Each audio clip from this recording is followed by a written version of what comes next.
not quite Sheila's district, but abutting. It's Galveston. It actually is where Barbara Lee, well, she was born, but also her grandfather lived, and 10 years after this, he was born, and her grandmother was a slave in Galveston when this proclamation came forth. So anyways, there's a connection. Activists and leaders over the years all deserve credit for this. This step is important, obviously, to the Congressional Black Caucus, but this is an important step for America as we ensure that one of the most momentous events in our history finally takes its official place of honor in our nation. Again, over the past 156 years, Juneteenth has evolved as a day not only of celebration, but of reflection, reminding us of a history much stained by brutality and injustice. We all remain committed to the fight to end racism and advance justice, which continues with a renewed urgency. In that spirit, let us strive to honor the ideal of equality, America's heritage, and hope. And a champion for that, whom I have seen receive the Liberty and Justice for All Award with great pride, our House Democratic Whip, Jim Clyburn. Thank you. Thank you very much.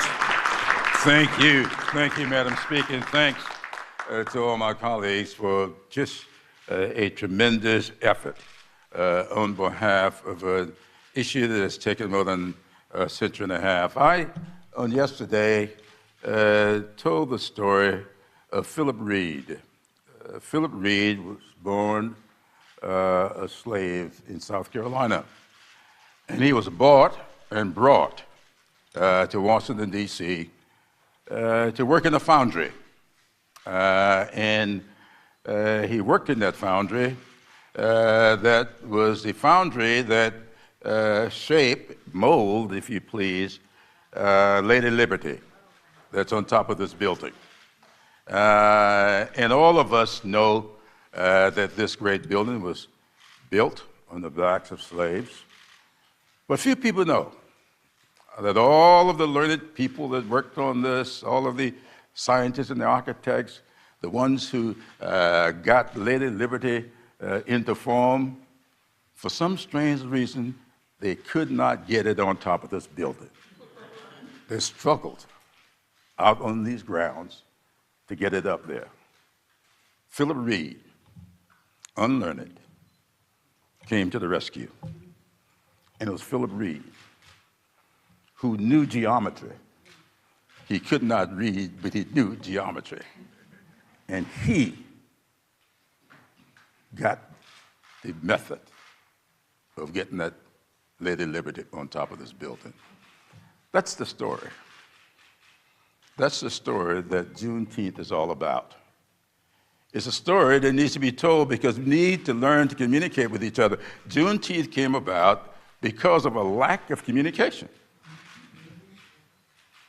Congress passed the Emancipation Act in 1862 to free the slaves here in the District of Columbia. Abraham Lincoln sat down and wrote the Emancipation Proclamation to be effective January 1, 1863. But because of a lack of communication, it was not until June 19, 1865 that the word got to Texas.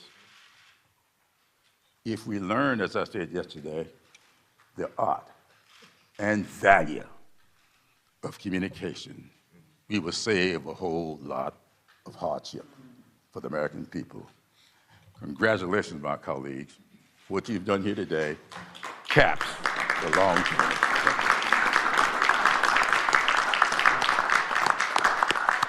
Thank you, Mr. Clyburn. Mr. Clyburn reminds us that when this word reached Texas, President Lincoln had already been assassinated. Yeah. But before that, in March, he made what is called Lincoln's greatest speech at his second inaugural. It was the first inauguration that Black folk were able to come as free people, not just one person here or there, but as free people. And it was raining for the days before, and the streets were full of mud, because there were mud anyway, but full of mud. And so white folk came in their foul weather gear, but black folk came in their Sunday finery. And when people write about Lincoln's greatest speech, they write about the presence of the newly freed African Americans, they didn't call them that, coming to the Capitol. How proud those people who came there that day would be of this Congressional Black Caucus, in largest number in history, serving in the Congress. So thank you, Congressional Black Caucus, and may I acknowledge we've been joined by Carolyn Maloney, the chair of the Committee of Jurisdiction that brought the bill to the floor in real time yesterday. So let us get this signed, because we'll sign it. It'll go to the Senate to be signed, it'll go to the White House to be signed. Within 24 hours.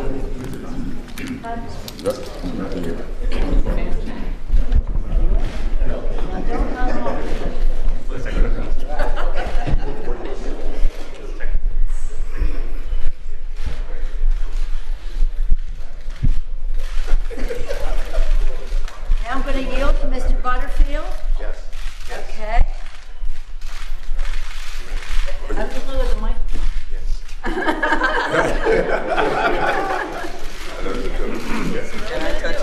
Thank you very much, Madam Speaker. This anthem is very sacred in our community. If you can, please rise. Lift every voice and sing till earth and heaven ring. Ring with the harmonies of liberty. Let our rejoicing rise high as the listening skies. Let it resound loud as the rolling sea. Sing a song full of the faith that the dark past has taught us. Sing a song full of the hope that the present has brought us. Facing the rising sun of our new day begun, let us march on till victory is won.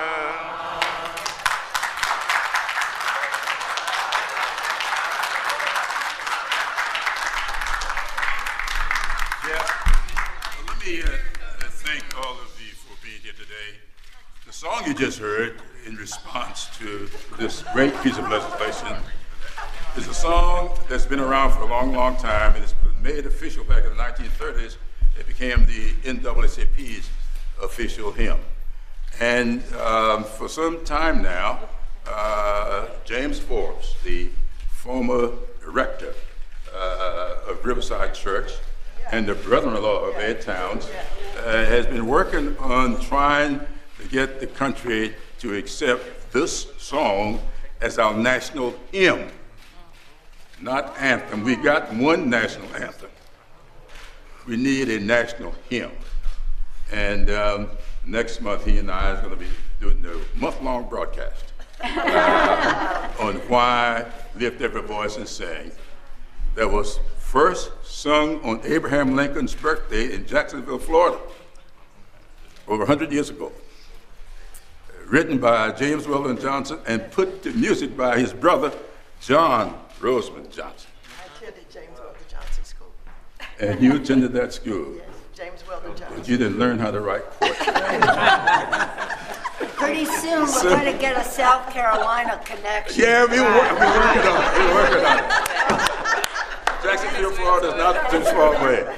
But I would hope that people will really learn the song, look at the history of the song, look at the words of the song, and think about the words. There is not one ethnic group in the United States of America that cannot relate to that poem.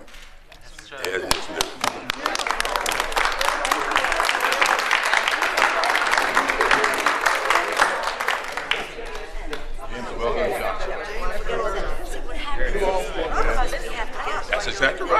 There is Absolutely. Thank you. And then,